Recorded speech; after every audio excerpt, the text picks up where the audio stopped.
Welcome back to Tech by Pike. You may recognize this laptop as new for this year, 2023 Razer Blade 18-inch gaming laptop. I got this laptop back at the end of February, beginning of March timeframe of this year, and at the time I did an unboxing video and then I did a full review video and posted those to YouTube. It's been about 5 to 6 months since then, and I've been using this for gaming, video editing, posting my videos to YouTube, and some productivity tasks. Back when I did the unboxing and the full review, I thought this laptop was fantastic, and it went dark. Amazing laptop. But 6 months later, do I still think it's as amazing as it was back then? I've done a number of reviews on other laptops that I can compare it to, and does it stack up really? And that's what this video is all about.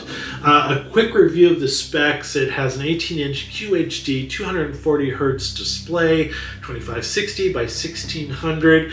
Has an RTX 4090 that maxes out at 175 watts. Has a 13th gen i9 13950HX processor, and then it has 32 gigabytes of DDR5 at 56 megahertz, and then it has 2 terabyte SSD. You can get max out at 8 terabytes, and you can also max this out at 64 gigs of memory. And there's lots of features of this laptop that I'm not going to mention, but we'll go over during the video. So without any further ado, is this laptop all it's cracked up to be? Because when I bought it, it was for $4,500 out on the Best Buy website.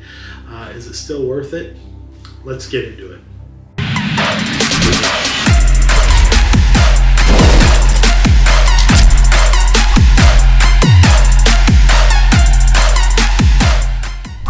The laptop is made of an all-aluminum CNC metal. It's very, very durable. We got the black color here. It does collect fingerprints fairly easily. I don't know if you see that or not, but it's pretty smudgy.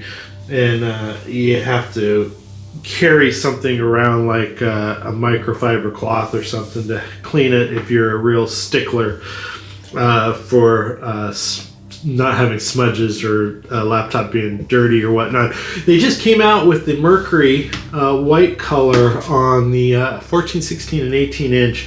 I got the 14 inch, and this doesn't collect the fingerprints that the black one does.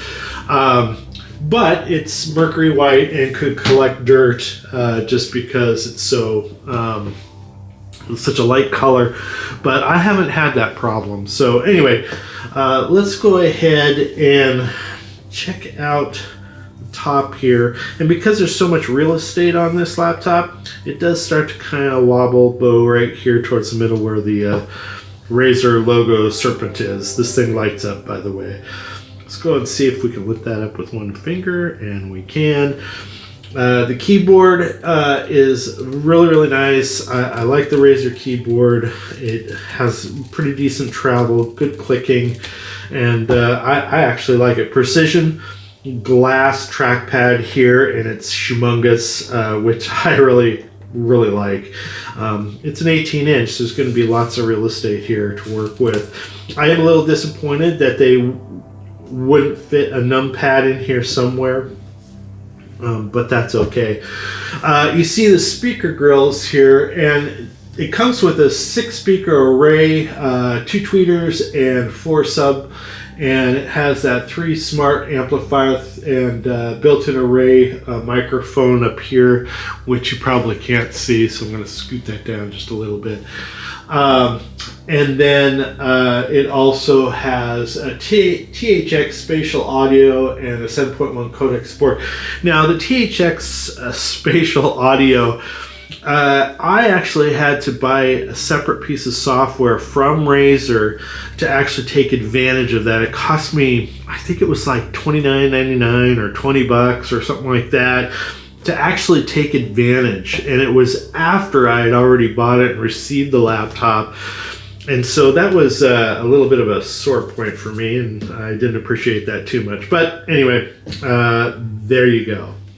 All right, we're going to check out screen wobble here and see if there is really any. No flex there. This is really actually pretty sturdy. I was a little surprised that there was no flex down here, and there just isn't. And the wobble, it's minimal. So really well-built laptop. All right, we're going to check out the I/O on this laptop, but first I want to mention the power brick. It's a 330 watt power brick, probably one of the smallest 330 watt power bricks. So there you go. All right, we're going to check out the left-hand side first. So we have the power port, we have an Ethernet jack, we have two USB 3.2 Gen 2 Type A ports. We have one Thunderbolt 4 USB 3.2 Gen 2 Type C with power delivery and DisplayPort 1.4 with NVIDIA GPU output. Charging support with 20 volt USB-C, charges with PD, power delivery 3.0 up to about 100 watts. And then we have the headphone mic jack. Nothing up front here. Let's check out the right hand side here. So as you can see, we have the SD card reader. It's a full size, and then we have another USB-C 3.2 Gen 2 Type C port, which supports display via a DGPU. Charging supported with 20 volt USB-C, charges with a power delivery 3.0 up to 100 watts as well. We have another USB 3.2 Type A port. Then we have an HDMI 2.1 port, and then we have the Kensington lock. No exhaust out the back. We're going to lay this flat on the lid here. And as you can see, there's exhaust here. And then I think once you open up the lid, then there's exhaust out the back. It has 3 fans, as you can tell here. And then it has also 3 rubber feet, one long one here and 2 shorties up front. And here's some downward facing speaker grills. These are T6 screws that you see. They're a softer metal, and so they're very easy to strip, and so extra careful when dealing with razors and lifting the bottom plate off the chassis. Let's weigh it real quick, and then we'll get to the internals here. Okay, let's weigh this guy. And it is big. I don't know if you can see that or not, but the laptop alone is 6 pounds, 11.8 ounces, and you start throwing a 330 watt power brick and some cables on it, and then you're looking at around 8 pounds, 12.5 ounces. It came with the 10 T5, not T6 screws. They're fairly easy to get up and get this bottom plate off. They are relatively small little screws, and so they will tend to grow legs and walk off. So make sure you keep track of those. Let's go ahead and lift this plate up here. All right. First thing you'll notice here is the 91.7 watt hour battery with the fan right in the middle of it here, which is an interesting configuration, but seems to work. 2 downward facing speakers. You'll also notice the original solid state, 2 terabytes here, but about a couple months after receiving this, I installed another 2 terabytes. We have the Wi-Fi 6 card. We have vapor chamber cooling with the 2 big fans, and then we have our memory slots here. I'm just going to lift that up. Make sure you unplug the battery before you do this. Don't do as I do. I'm going to lift that up so you can take a closer look. All right.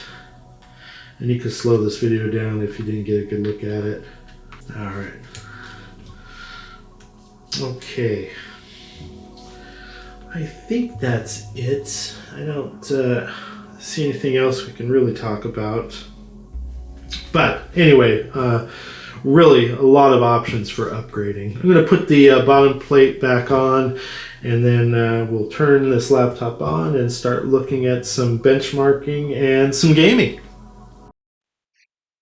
Camera looks pretty decent, good enough for conferencing calls over Zoom. I am typing right now, and you can tell me if you hear the keystrokes. I did a video just a little while ago just to test, and I couldn't hear the keyboard at all. But the sound of my voice was a little bit distorted, which surprised me. Anyway, let me know what you think in the comments below. All right, we're going to test out the speakers here with some music from Epidemic Sound, which I have a subscription to.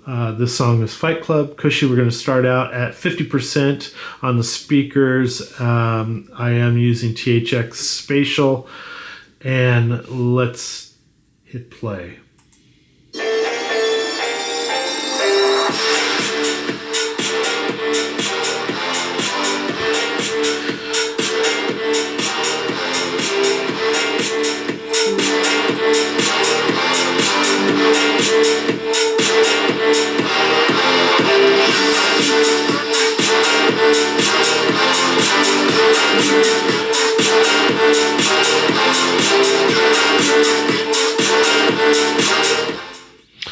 All right, some have said that at the top, at 100%, between 90 and 100%, when it's on THX Spatial, it gets a little tinny.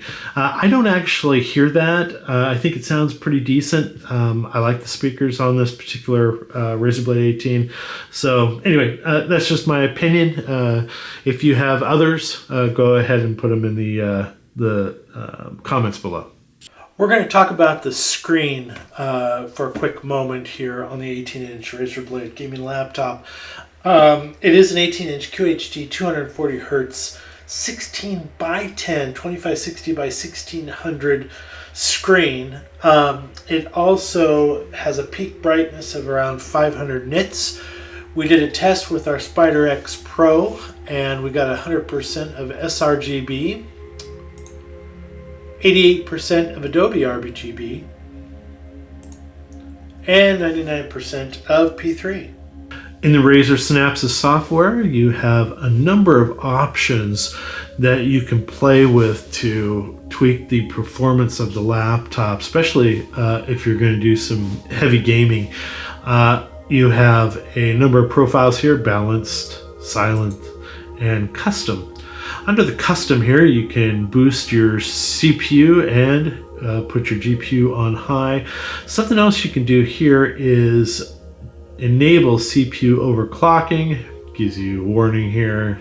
Click this button, and you have a number of options here for overclocking and undervolting your CPU. So that's great.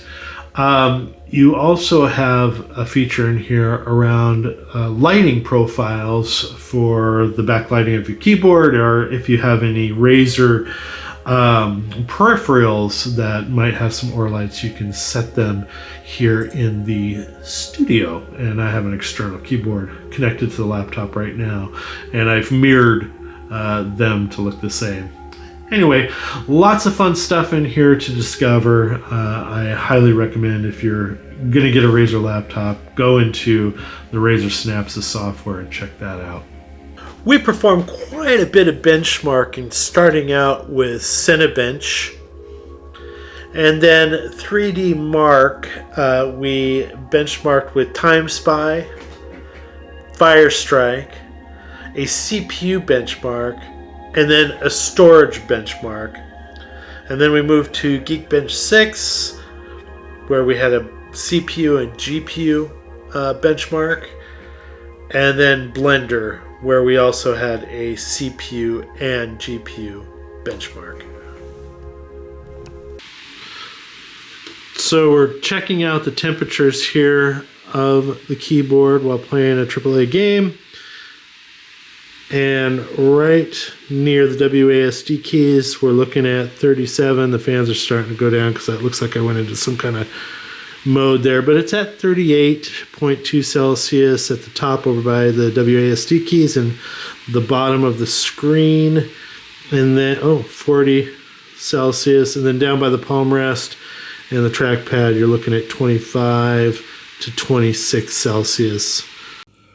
We leveraged some in-game benchmarking tools to get some FPS score comparisons between when the laptop is switched over to the dedicated GPU versus when the laptop is on Optimus. On Cyberpunk 2077, when it's on dedicated GPU and or Optimus, the gap here is fairly small until you start getting into the high, medium, and low settings of the benchmarking tool.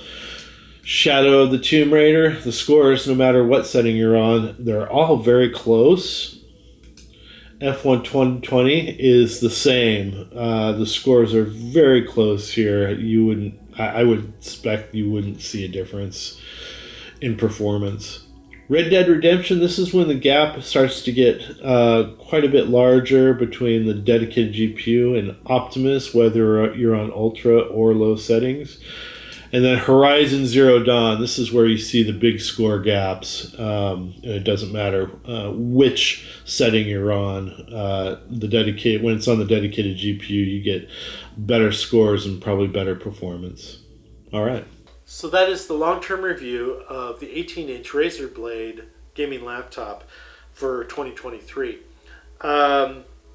I keep coming back to Razer Blade for gaming laptops. It's one of my favorites, and it's because of the build quality. The CNC aluminum chassis, it's built to last.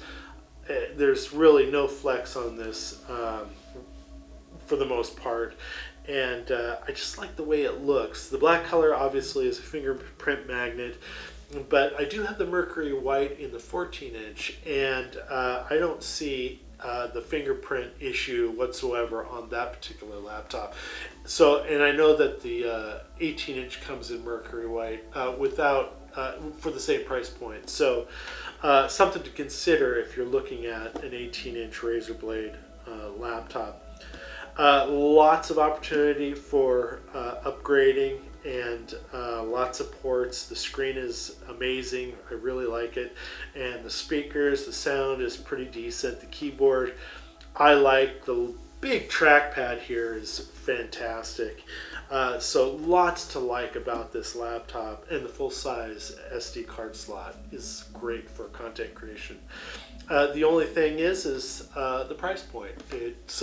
It was around $4,500 out on the Razer website 6 months ago, and it's held steady at that price. They have a lot of confidence in their product, and so I have a sneaky suspicion it's going to stay that way for a little bit longer. Anyway, if you like this video, go ahead and hit the like button. If you want to see more videos like this from Tech by Pike, hit the subscribe button. We appreciate it. Helps the channel. Not only that, it gives us an opportunity to bring more videos like this to you. And for that, we thank you. We'll see you in the next one.